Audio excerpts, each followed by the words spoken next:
All right. Greg Powers is here, Next Level Athlete. And Greg Powers has just updated at TexasFootball.com the final 2020 Hot 100. The 100 top prospects in the state of Texas in 2020. We mentioned that there is a new number one, but that is not to say that's the only shakeup at the top of the rankings.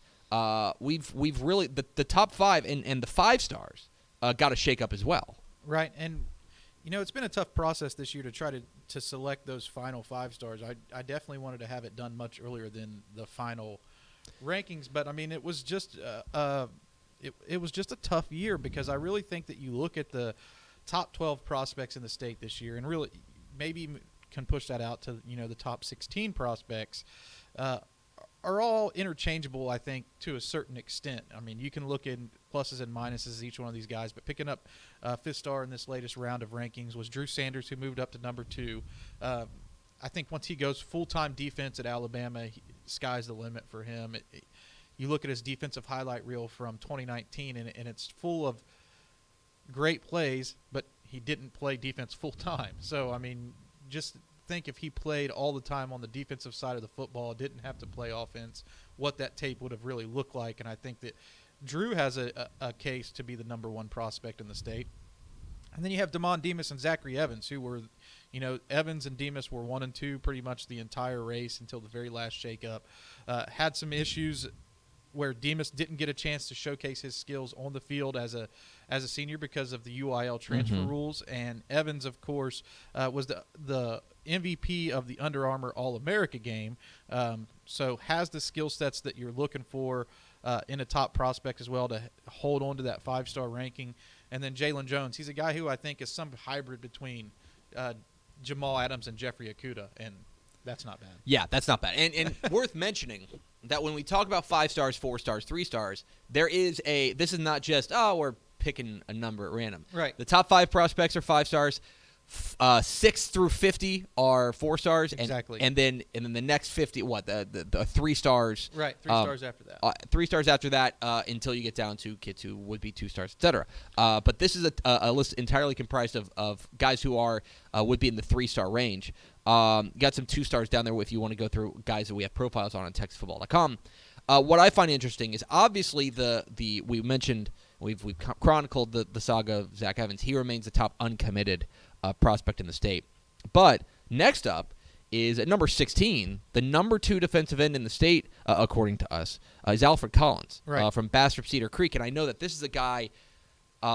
He's always been a big-time prospect, but I feel like his stock is rising even as we speak. Well, he really impressed me at just the All-American game. Yeah. It's not the Army All-American game anymore. Yeah. Just the All-American game. That's always going to be hard. It's ingrained in our memory as being the Army All-American game. But Alfred Collins really stood out on that field of All-Americans.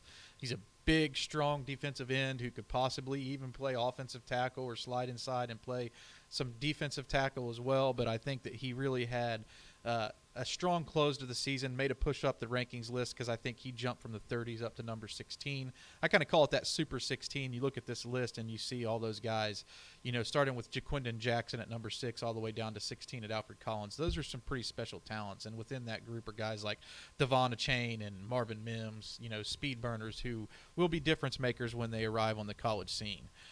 Guy that I put in that conversation that I think is an outlier for us that I don't know if any other service out there has as a 4-star is Houston Sterling's Frank Brown, who committed to Arizona. This guy's another guy who is in that category of a difference maker with the football in his hands, does a little bit of everything, and kind of flew under the radar for a Houston Sterling program that doesn't have a lot of limelight on it, like some of the schools down there in the Houston area, like Shadow Creek, Manville, North Shore, Westfield. Not a lot of people beating down the door at Houston Sterling, but they should have been because Frank Brown's a freak. Right, and speaking of which, he's the new 4-star in the Hot 100, as well as 2 other guys. A guy we've mentioned, cornerback Ennis Rakestraw from Duncanville, a guy whose stock has just skyrocketed basically since he played Jack Smith-Njigba in the Rockwall game against in the semifinals. The other one is Barbersoft's offensive tackle Casey Collier, and this is a guy who I know you were really impressed with his senior tape. A guy who's been on our radar, but you saw his senior tape and you were saying this kid Casey Collier from Barbers Hill is a guy that you certainly need to know about. the first Barbers Hill 4-star of all time. Oh, wow. So I that's can't pretty think cool. if there would be another Barbers Hill guy that would have rated it. Yeah, I'm trying At to least think. since the 2000. Mm-hmm. You know, in the 2000s, he's definitely the first Barbers Hill 4-star. So Collier's an interesting guy because he's had the most improved tape from junior to senior year that I can personally recall. Mm-hmm. And we've talked about this before. Fans of this show that have listened to the show every week kind of saw some of these guys possibly coming for the time that we've spent talking about them, whether they were the recruit of the week or prospect on the rise or picked up big offers throughout the recruiting process. They've been made mention of on the show. Mm-hmm. And Casey Collier is one of those guys who kind of reminds me of former Tom Westerberg standout Greg Little at Allen. Mm-hmm. He doesn't have all of the same physical attributes and that made Greg Little the number one prospect in the state, but there are some similarities there, and I think that that'll serve him well as he goes to USC. He's an all-conference type of guy once he develops there, I think, in my opinion. And, of course, Rakestraw, wow. This guy wasn't getting enough run out of his junior year. Right. And then to come into the senior year and do the type of things that he did with Chris Thompson being limited with the knee injury, they leaned on Rakestraw to shut down his side of the field, and he did that. Yeah, it was awful impressive to watch, and no wonder that he is a new 4-star in the final DCTF Top 100. And then there are new guys who enter the Top 100 for the first time. Guys we've heard of, Sawyer Gorham Welch, Right. the defensive lineman out of Longview, a guy that I know, he's again been on our radar, but a really solid senior year for him. Grant Mayon, the defensive lineman from Denton Geyer, the Oklahoma State commit. But there are two guys that I really want to spotlight. One of them is the tight end out of Cy Ranch, Drake Dabney, Right. a new entry into the top 100. The Baylor commit at the tight end spot.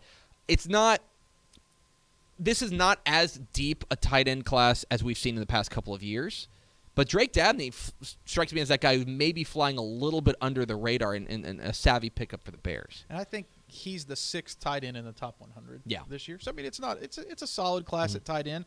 But he's one of these guys who really brings everything to the table. And his senior highlight reel really popped out to me. He plays in a tough district there. I mean, there are some really good schools that he's lining up against each and every week, and he's a prospect who continued to get better. A legitimate 6'5", 230 pounds. So he has the size and ability to walk into a college program and get some early action, I think, and I think that's what makes him a top 100 type of prospect in the state.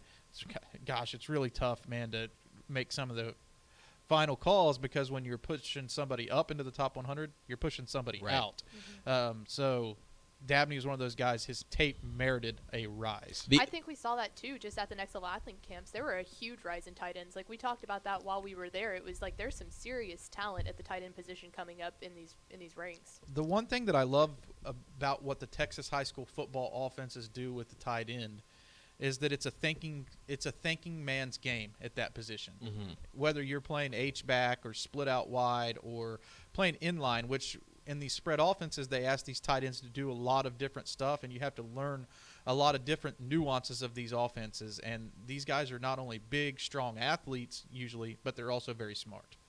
Finally, another entry in the top 100 this time is a guy that I know he's been super productive at Justin Northwest, maybe just because it's a little bit off the beaten path, but Cooper McDonald, the linebacker, the Washington commit, cracks the top 100, and I've really liked this kid. Like you just see the production, you see what the numbers he's able to put up there with Justin Northwest, and he is a guy that I'm a particular fan of. I feel like Cooper McDonald has a bright future, and he's heading to Washington, and a new member of the top 100. Well, he added some size and speed going into his senior year. The junior evaluation period for him last spring was huge.